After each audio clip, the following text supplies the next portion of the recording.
All right, so we're back again. All right, this time we're going to be covering the topic atherosclerosis, basically buildup of plaque in the arteries. We started talking about that this morning. We just didn't give the name for it in general. But of course, as we go through this, person will appreciate the use of cholesterol in the body. Is it something that it's a total villain, or is it something that's a hero as well? All right. So those are what we're going to look at. Plaque buildup, of course, cause the arteries to narrow over time. All right. Well, we know that by looking at certain documents. Of course, well, cholesterol itself, just want to give a little background on cholesterol. Of course, because most person will look at cholesterol and watch it as a bad thing. All right. So cholesterol is created actually by the liver, all right, of the human body. Without without cholesterol, then the body cannot heal properly. That's number one. Without it, we'll actually have things like memory loss coming on.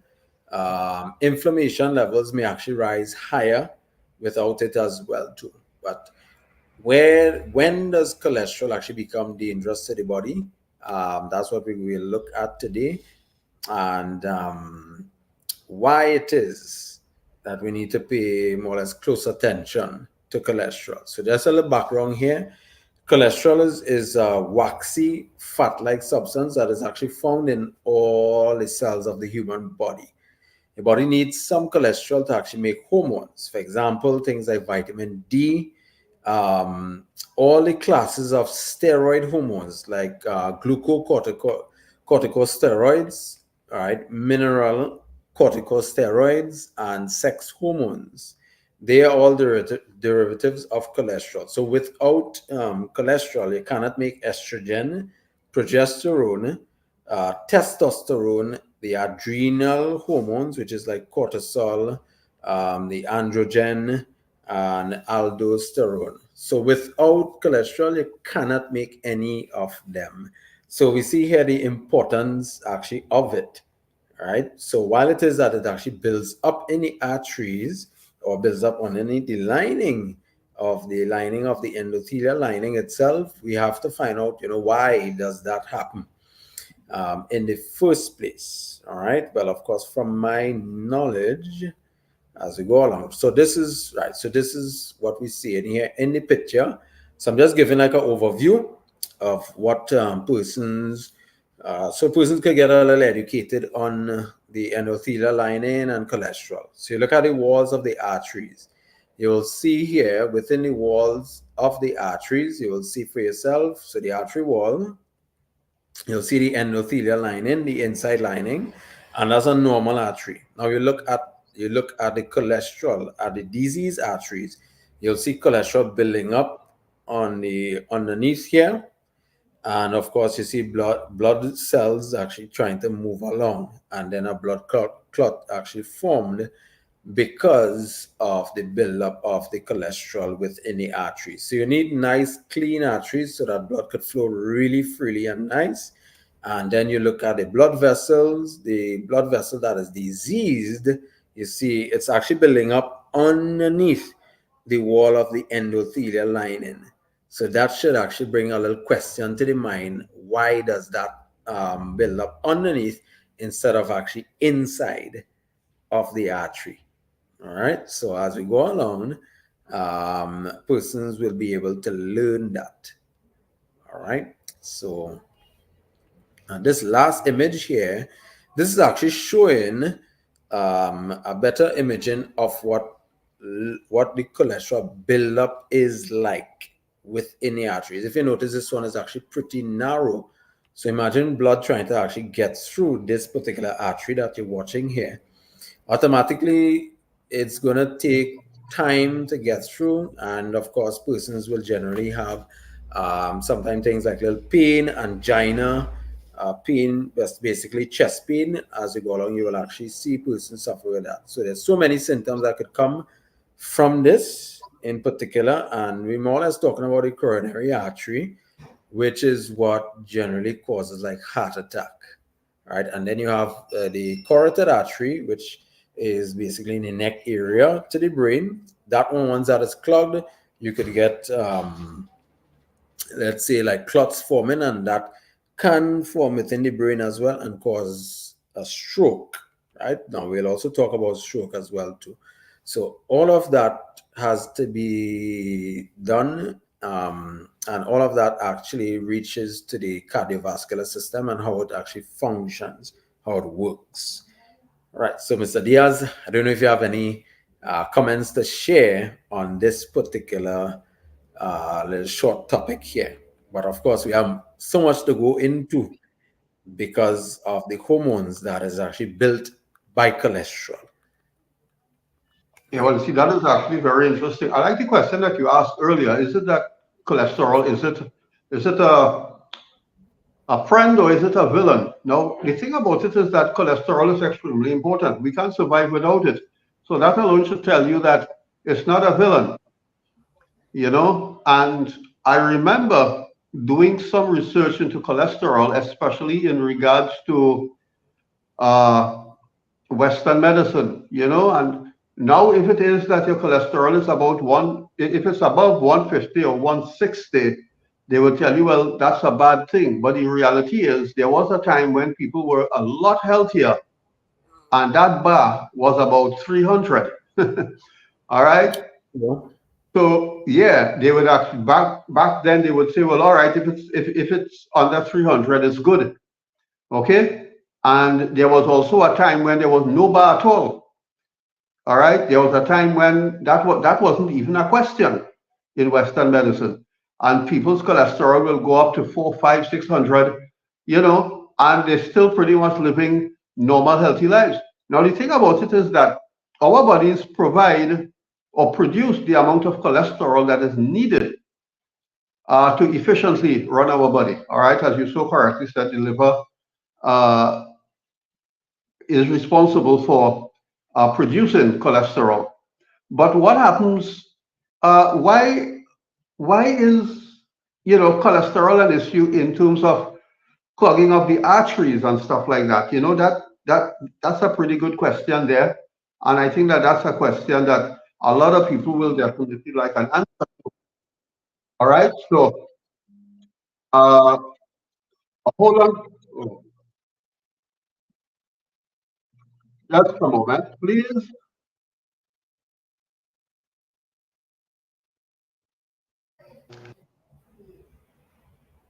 All right. So while you pause there, I will continue to share some information.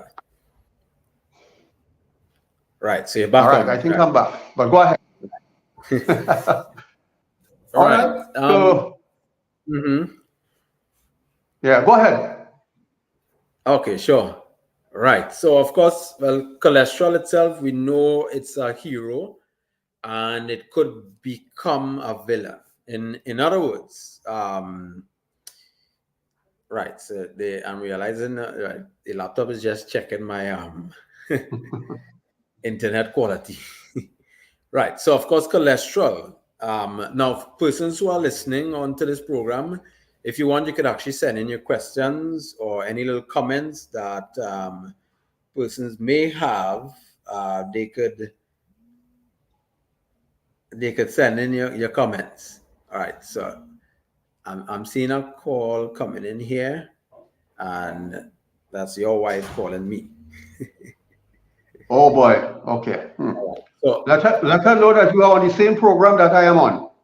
okay, sure, no problem.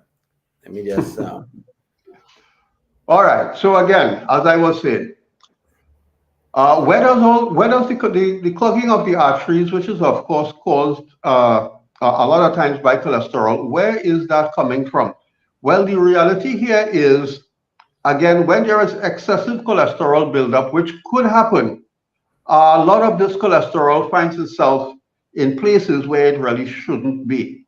All right. Earlier on, we were discussing the advantages of a plant-based diet.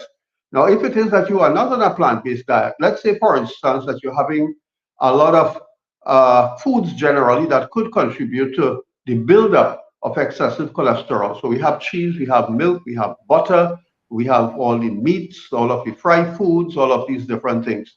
All right, all of these foods generally could cause excessive cholesterol in the body. Okay, and also the quality of that cholesterol really and truly is not of any use to the body. As a matter of fact, that there is what I will call the villain. So you find that a lot of this cholesterol basically gets into the arteries and it gets into various parts of the body. And this is the cholesterol generally that can cause serious issues for us. All right. When our arteries start getting clogged up, that's a major reason. Now keep in mind that red blood cells is responsible for the transportation of vital nutrients all around the body, and that also includes oxygen.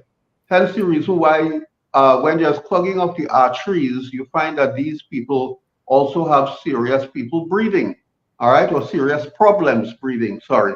All right, so hence the reason, this is actually the reason why the red blood cells are not able to deliver the amount of oxygen around the body, mainly because the heart is not able to pump enough blood because the arteries are actually narrowing.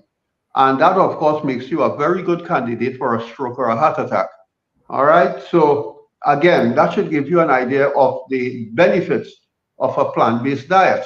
All right. There's nothing that actually beats a plant based diet. As a matter of fact, our bodies were created to live on a plant based diet. Okay. That's biblical. You can again go back to Genesis 1:27 to 29. Read. Okay. And God, who is the creator of this body, also created a diet for us. All right. So you find that again, this is one of the areas here that definitely uh, it is of great benefit that we understand the advantage of a plant-based diet. All right, so Dr. Thompson, you can continue where you left off there earlier. All right, sure. Right. Of course, we're seeing as we see here, cholesterol, of course, plays a major role in either protective or also causing the problem in the first place. Now, what is what is actually very important into looking at, as I said before, is looking at why something happens. All right. Now, let me just right. So I wanted to go back up to the image again so that person can just have a little idea. Right. So if you notice this, right, this particular image that I'm showing of the arteries, right? You look at the endothelial lining and you notice that the cholesterol is building up underneath the endothelial lining. Usually what happens over a period of time as cholesterol starts increasing, more dietary cholesterol, of course, as it starts increasing over a period of time, there would be like damage to the artery walls.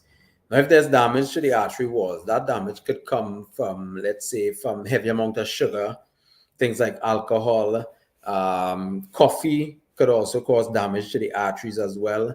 Then we also looking at lack of water, high inflammatory foods generally will contribute to that. Not only cholesterol from animal protein itself, but even the animal protein itself also contributes to causing damage to the arteries as well.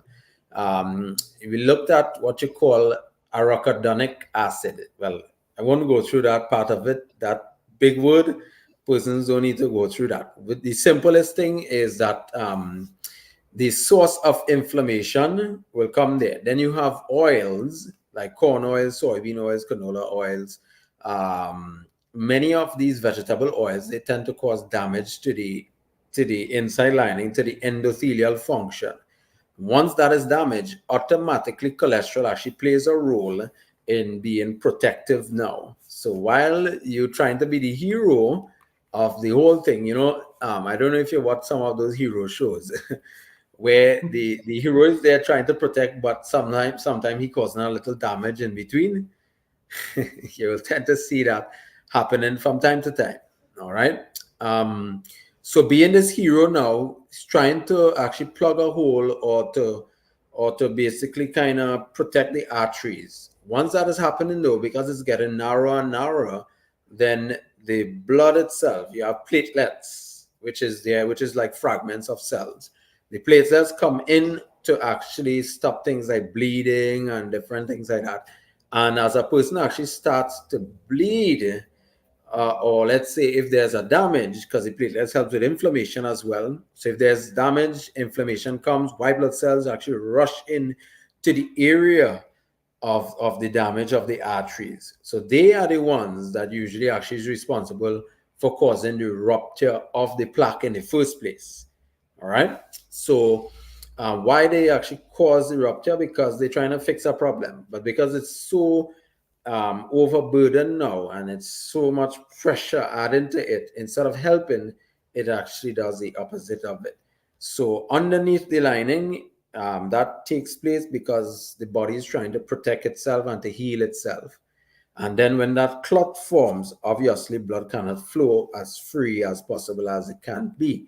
And if it cannot flow properly, then automatically you'll start getting either chest pains or basically pains in the leg area, which we'll talk about as well too. But getting back to the importance of cholesterol, even of course testosterone.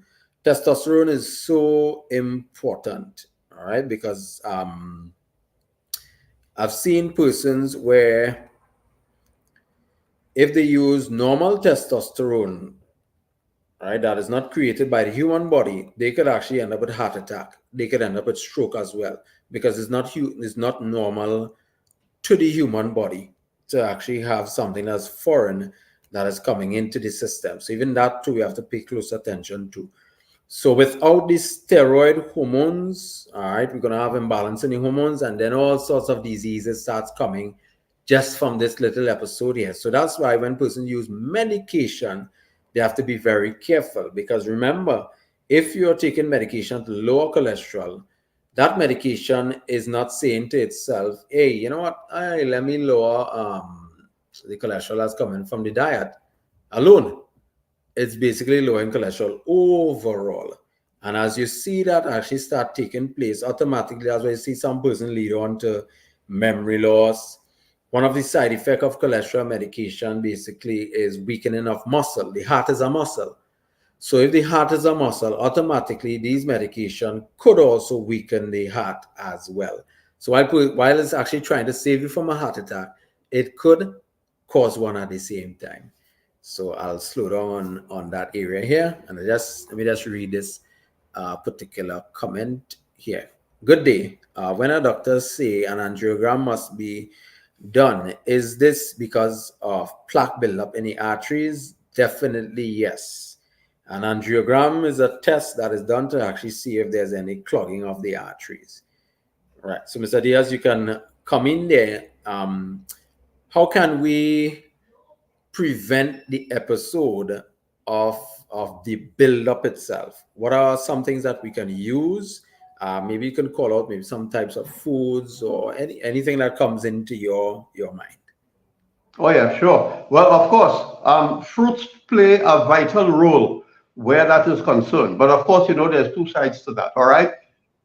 If you are not diabetic, well, you're in luck, because it means you can have a lot of mangoes, and mangoes are known for one of the best fruits for taking care of the heart and the arteries and stuff like that. All right. So whenever mango is in season, we definitely need to take advantage of that, especially if we have issues of clogging of the arteries and stuff. All right. Mangoes are very good, but mango doesn't just play a role. Julie Mango. Say that again? Julie Mango. Well, apparently, any of the mango actually works really well. All right. So I suppose what you need to do is choose your favorite mango and have a good day.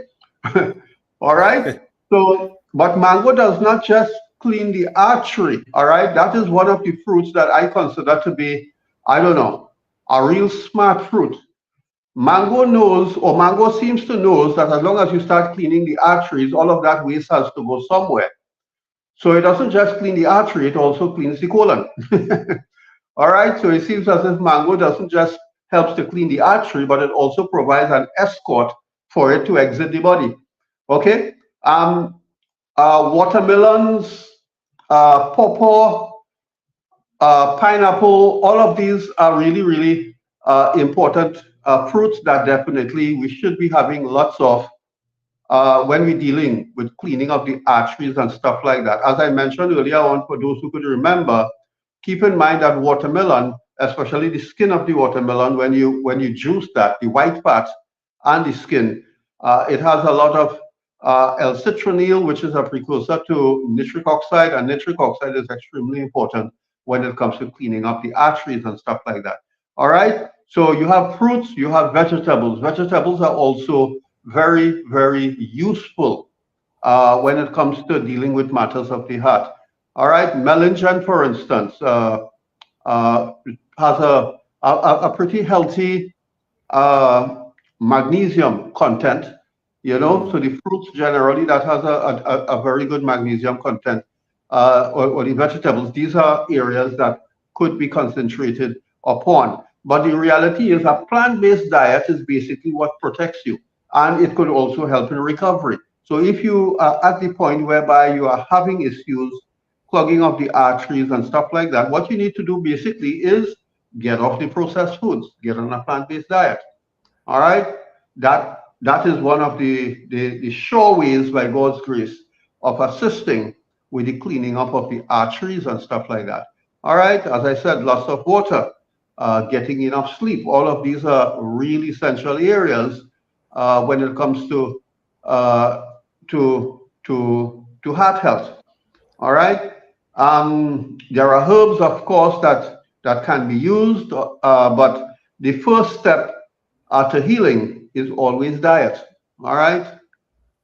You could actually be using really, really good herbs. You could use garlic. You could use hawthorn berry. You can use ajuna bark. You can use, all of these really, really great herbs for the heart. But if it is that you don't correct the diet, if you don't get on a plant-based diet, you're still going to be in trouble. Are the herbs going to help? Yes, they're going to help. Would it reverse the issue if you don't make lifestyle changes? No, forget that. All right. You really want to be making lifestyle changes while you're using these herbs if you want to see the type of results at the end of the day. All right. It is really, really important that you make the necessary changes so that you can see the necessary results. All right. Um, uh, Another question coming in there. What would you recommend to help with plaque buildup? So, in other words, I think the question will be there. What can be used to prevent plaque buildup? I think I just sort of went down that road when I mentioned again plant-based diet, changes in making lifestyle changes and stuff like that. Okay, if you have an opportunity for the use of certain herbs and stuff like that, one of the herbs that is available to us that I'll put at the top of the list is garlic. All right, but of course, if you have issues with low blood pressure, I have to say be careful with garlic. All right, because garlic is extremely powerful, and even if the blood pressure is low, it could actually still cause it to go even lower. All right, so you have to be careful there.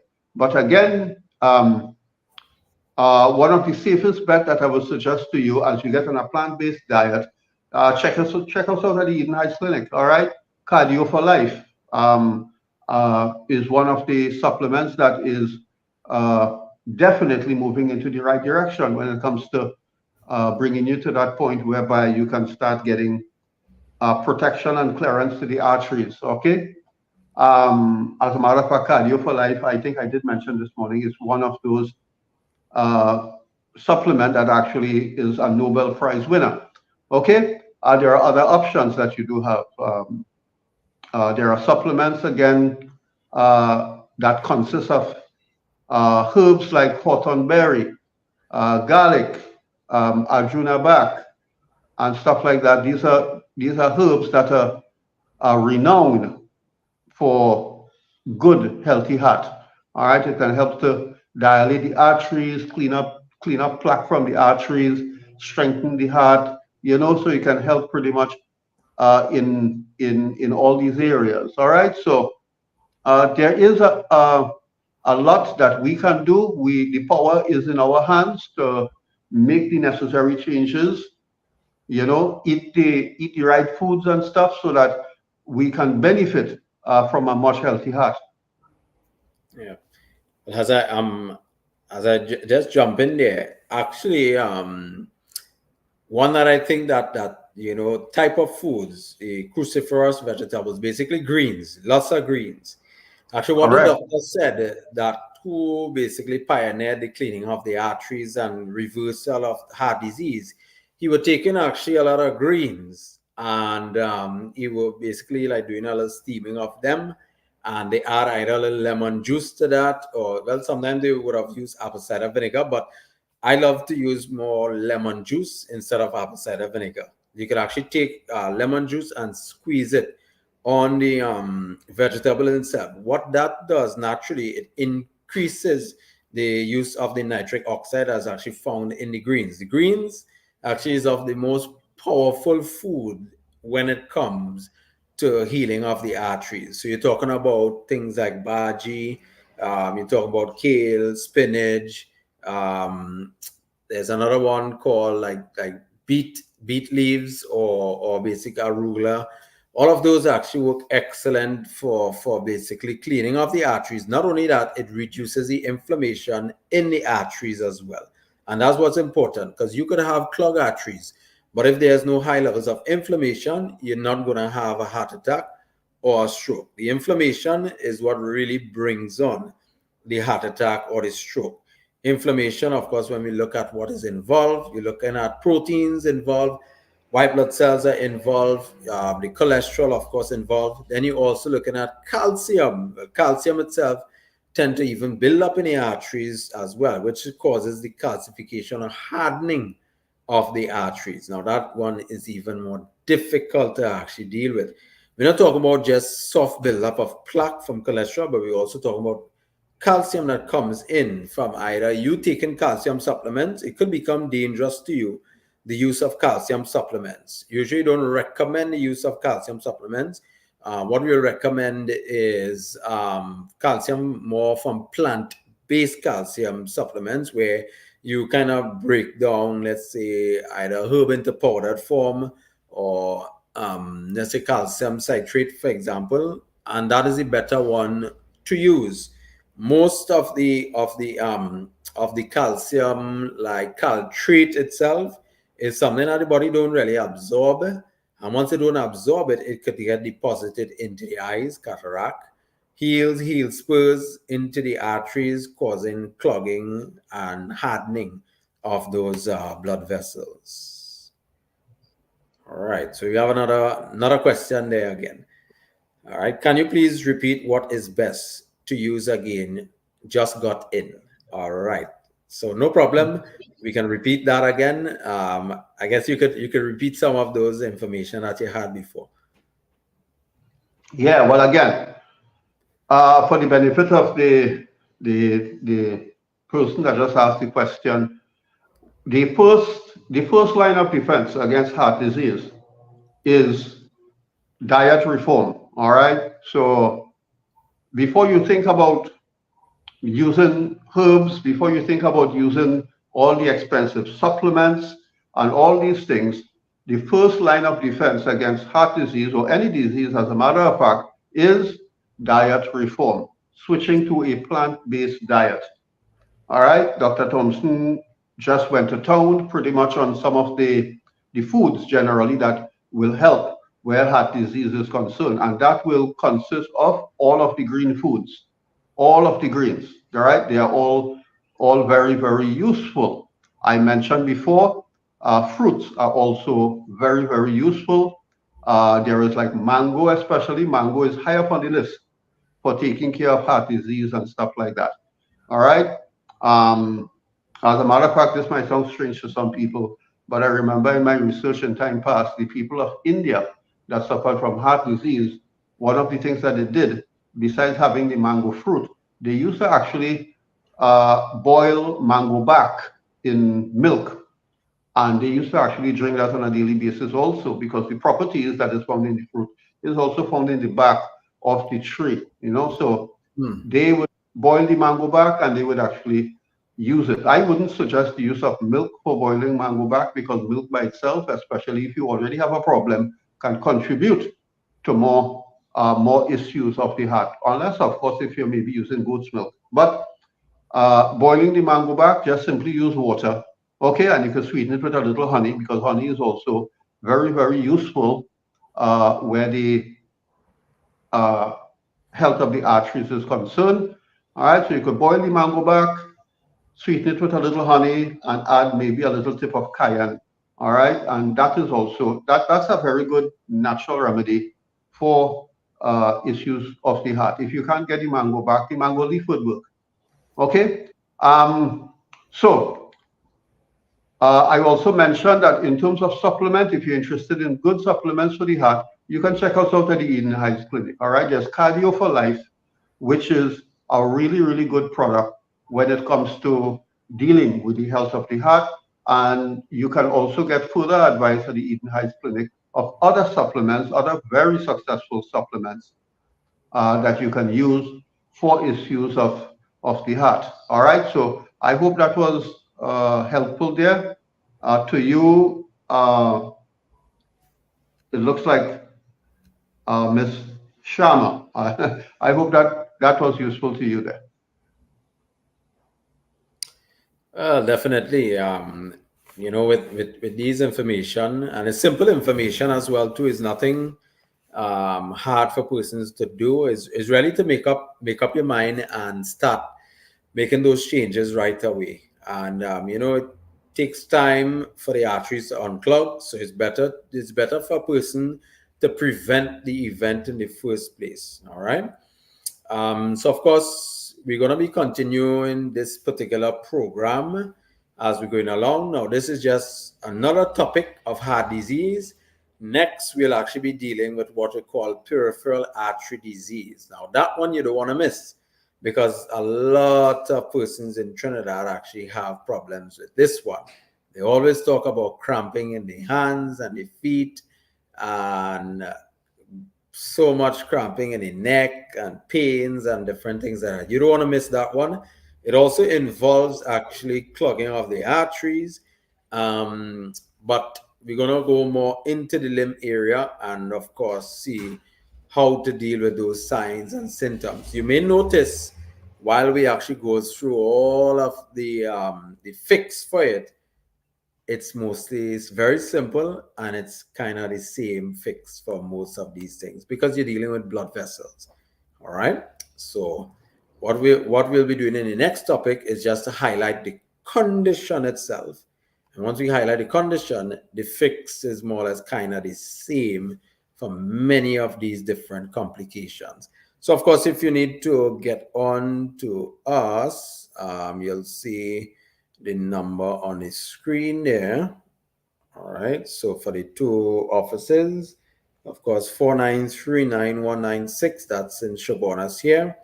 And call 640-8985, and that is for Trin-City. All right. We also have another number for Shabonas, but I don't have that one on hand on me at the moment. Right. Well, I hope that everyone have a blessed evening. And of course, well, thank you for listening. And well, we're going to say goodbye to you. By God's Yeah, grace. Mhm. yeah. Let me say also that normally the time that we find most convenient to go live on a daily basis seems to be around 10:30 a.m. and probably around 2:30 p.m. You know, those are convenient times so far. So for people that would like to join us or follow us or ask their questions live, you know, those will be good times to look out for us. Of course, we can't exactly commit to that off the back, because we are usually quite busy dealing with clients and various things throughout the day. But I suppose those will be good times to kind of just look out. All right, so I just thought I would just put that into the light there. Yeah. Also, as well, too, just wanted to add in, maybe you may be able to look out for a program at night one day. Yeah, yeah, we are planning to go live at night. We don't know how that's going to work out because I have kids at home, but I definitely want to see if that could work out. Maybe I'll come outside in the moonlight, if necessary. But we're going to get it done one way or the other. That would be good. All right. Maybe I'll try. Well, not for tomorrow. We'll see. We'll see. All right. Well, blessed evening, everyone, and take care. Lovely.